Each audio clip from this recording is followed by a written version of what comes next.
All right, the Super Bowl, my favorite day of the year. Thank you for ordering meals from us at Ernest.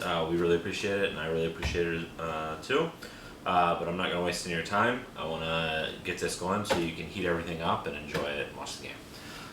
First thing you're going to want to do is you're going to want to set your oven to 400 degrees Fahrenheit, and you're going to want to put a pot of water on with a lid to a full boil. I already have mine boiled or boiling, and I already have my oven at 400 degrees. I probably have 6 inches of water in here. So what we're gonna do, I've got it on like a low simmer. You're gonna take your barbecued ribs. They've already been brined, roasted, smoked, and glazed. They're in a Cryovac bag for you to make it really easy to reheat. I'm going to go ahead, I'm going to take it, and I'm going to drop it in my water that is simmering. And as long as the water's simmering, put your lid on and just turn it off and let it sit. Okay? Next, you have your bucket of wings. In here, you're going to open that up, you're going to find your glaze, which you're going to take out, and you have your wings in there. They're going to go into your oven. I forgot to bring a rack home with me. I would recommend doing this with a rack, but if you don't have one, it's not really that big of a deal. I would just lay a piece of tinfoil down. We're going to take our wings. We're going to dump them here. The wings have been brined with some baking soda in it, and the baking soda is going to make them like really plump and nice and juicy. We're just going to lay them out like this. And like I said, my oven's already at 400. I preheated it before I started it. But if your oven's not at 400 yet, don't put the wings in until it is. I'm going to go ahead and put the wings in now because mine's already at 400. We're just reheating them. That's all we're doing. If you want to eat them as they are, they're super delicious like that. You're just going to toss them in the glaze. But I want mine to be nice and hot and juicy. So those are going to roast for probably about 10 minutes in there, and while that happens, we're going to go ahead and put together the rest of the meal. Alright, well, our ribs are gone, our ribs are in the pot heating up, and our wings are in the oven heating up. We're going to go ahead and put the rest of the meal together. Let's start with the Jadori eggs, the deviled eggs. So for this, you have this 9x5 container, and then you have a potato chip furikake. We're going to take about half of this furikake, or a third, and just put it on the bottom of our plate. That'll just keep our eggs held in place so they don't slide around while we carry them to the table. And in here you have half a dozen eggs. You're going to open that up and just transfer these to the plate. These eggs come from up in Petaluma. There's really delicious, super bright yolks. That's where all the color in the devil actually comes from. So we're going to get all 6 of these on here, and then we're going to put the rest of our furikake on top of them. Adds a nice umami, lots of texture, obviously flavor, so on and so forth.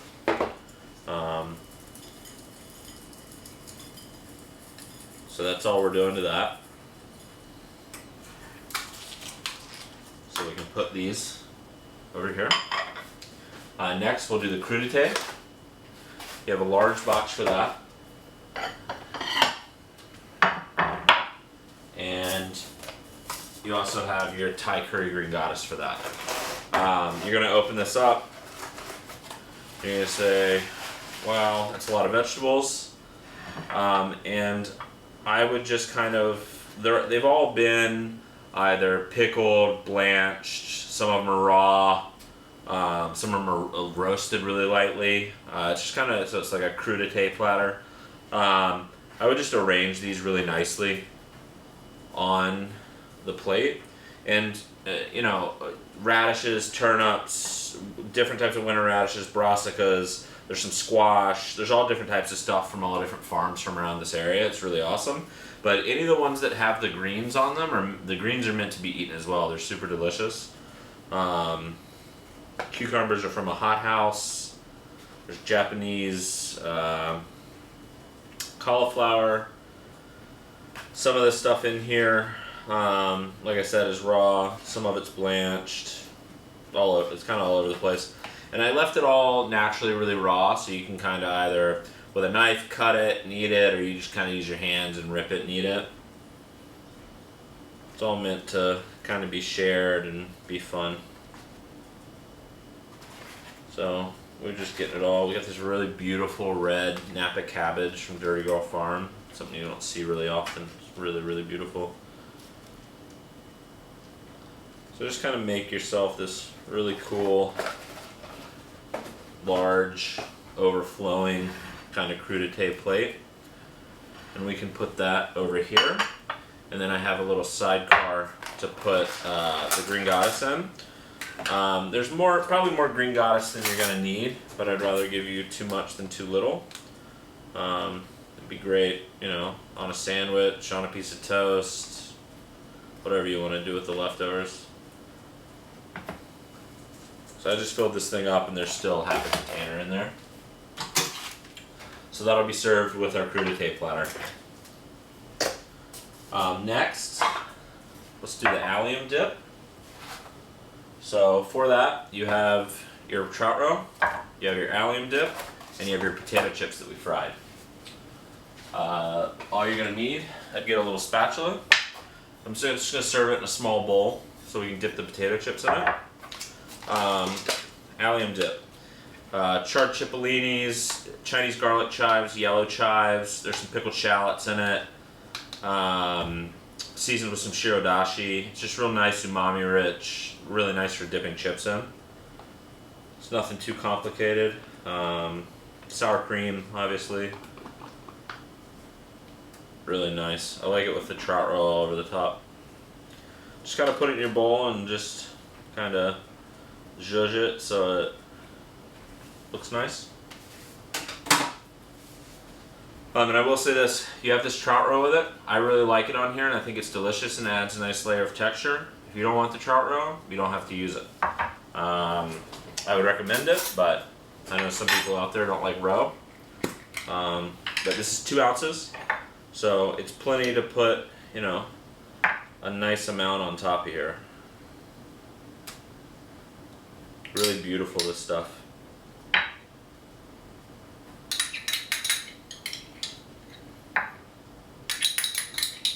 I want to make sure I put the whole thing on there.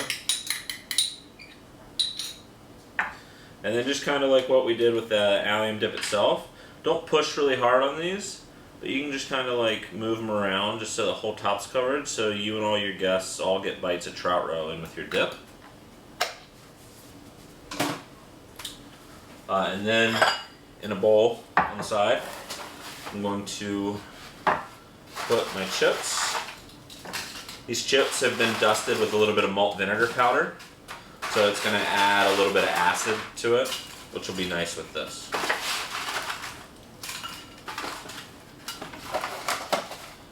So we've got chips, allium dip, and trout roe that we're going to put right over here. Next, we're going to do our Dungeness crab dip, and for that, you have a package labeled wonton chips, you have a little 2-ounce container labeled blood orange sweet and sour, and then you have your Dungeness crab dip.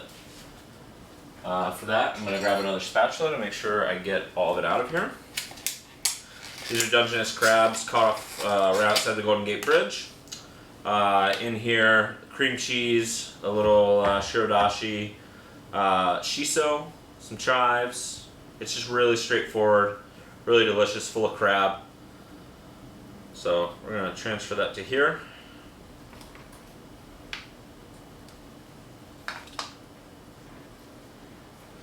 And just kind of same thing we did with the allium. This is a little thicker because it's a cream cheese base. We're just going to kind of put it in our bowl and make sure it looks nice. Do a little on the edge, just wipe it off.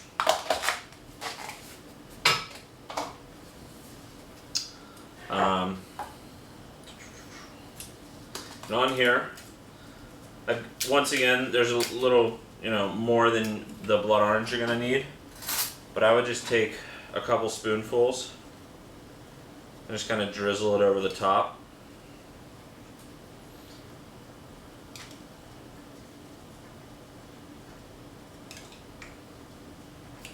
And this is made with fresh blood orange juice. Super delicious.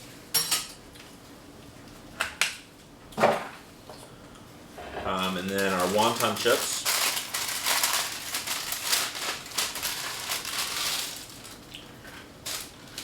We can serve them right on the side here like this. Or you can just serve them on a separate plate. So that's our Danish crab dish with sweet and sour and wonton chips. It's kind of meant to emulate a rangoon. So now we've gotten to the point I can hear my chicken wings in the oven, so I'm going to check on them. It's been about 10 minutes or so. Oh, they're nice and hot. They're ready to go. Alright, so we've got all our things together here, and our chicken wings just come out of the oven. So I'm going to go ahead, and what I'm going to do is, we've got our glaze here. If you want, you can put all this in a mixing bowl, pour your glaze on it, and toss it all together. I'm going to go a little more rustic than that here. So layer a couple of them down.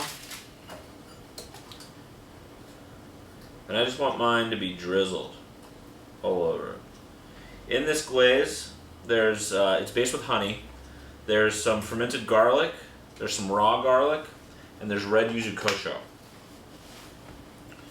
So I got a layer down, and then another layer of wings.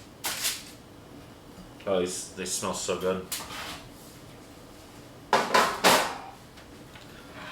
And then a little more glaze on top.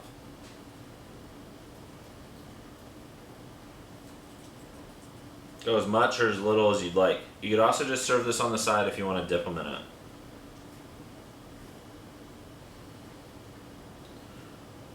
I'm going all of it. And then, to go along with your wings to serve on the side, we have some ranch that we made. I personally like ranch with them better than blue cheese. So.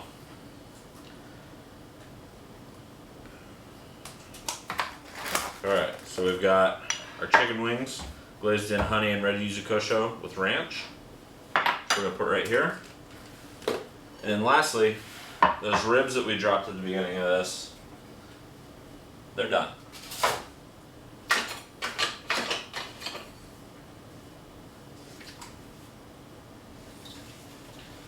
So go ahead, pull them out. You can feel nice and tender. And then all you have to do for this is open the bag up and put them on a plate. That's it. Really straightforward.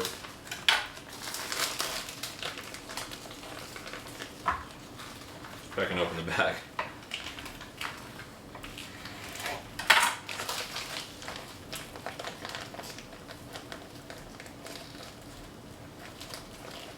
I look like an idiot because I can't even open a bag. Alright. So we can see they're nice and hot in there. There is a piece of parchment paper in there to protect the seal of the bag. You can just discard of that. And then all you're going to do is take your ribs and put them right on the plate.